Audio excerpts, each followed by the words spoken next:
Are you like me? Do you save your leftovers, then discover them years later and wonder what to do with them? I found a drawer full of bits and pieces of old quilt squares. They make cute gift or treasure bags. These pieces were intended to be 6½ inches square when completed. I laid my pieces out so that I had 2 more or less equal sides for each bag, with a piece left over for the bottom connection. After arranging the 2 sides, iron and trim them so that they are the same size. For these bags, my sides vary from about 12 inches to about 16 inches. They do not have to be square, and you can easily adjust the size.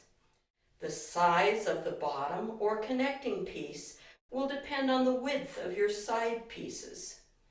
If you lay your bottom connection in the middle, it should be twice as tall as the remaining empty space next to it. Stitch the bottom connection piece in place.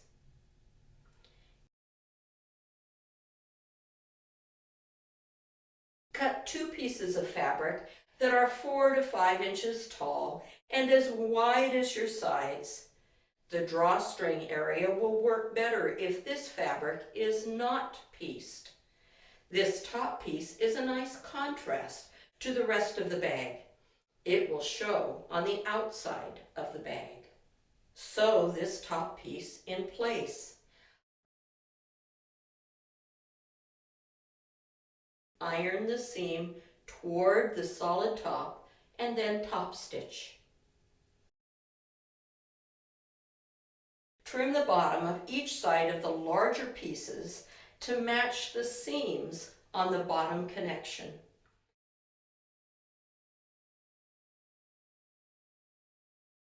The outside of the bag is now one continuous piece. Press the seams at the bottom of the bag open.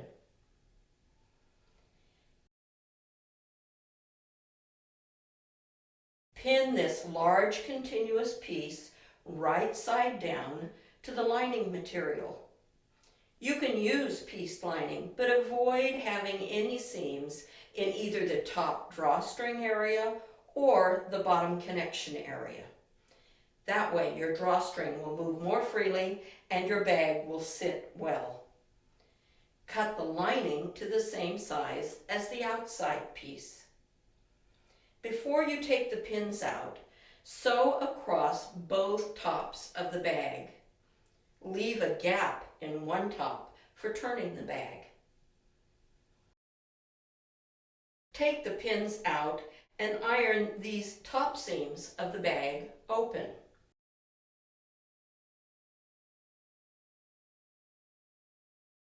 Readjust the bag so that the outsides are face to face and the lining is face to face. Draw lines on the edges where you want the opening for the drawstring casing. Be sure to match seams as you pin the side seams together. Sew down the long sides of the outer bag and the lining, backstitching and leaving openings on both sides of the outer fabric for the drawstring casing. Iron these side seams open. Pin the 4 open boxes that form the bottom of the bag closed. The open side seams should line up with the middle of the bottom connection pieces.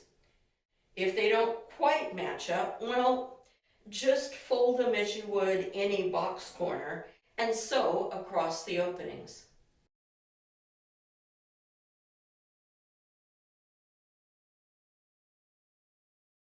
Before turning the bag right side out, lay out the bag and match the bottom seams of the lining to the bottom seams of the outer bag. Do a basting stitch between the seam lines and the outer edges of the seams. This will hold the bottom of the lining and the bottom of the outside fabric firmly together.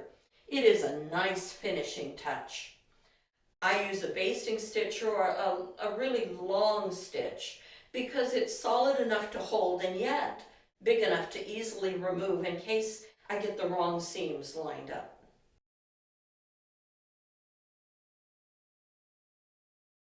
Turn the bag through the hole in the top.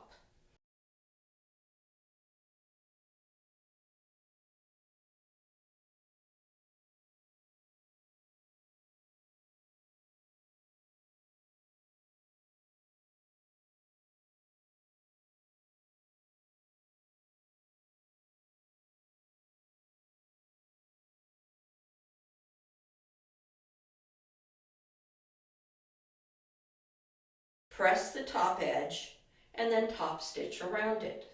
Pin the lining to hold it smoothly, if needed, then stitch both sides of the casing, back stitching at the top and bottom of the casing holes. Cut 2 drawstrings that are 3 to 4 times the width of the bag. Use a safety pin or needle to pull them one at a time in and out of the same hole. If you have trouble getting them past a seam, try sticking something in from the outside to open the area between the seams. Each hole will have 2 ends of the same drawstring. After pulling them through, tie those 2 ends together. You can add beads before you tie them together. You can also seal the ends of your drawstring with fray check if needed.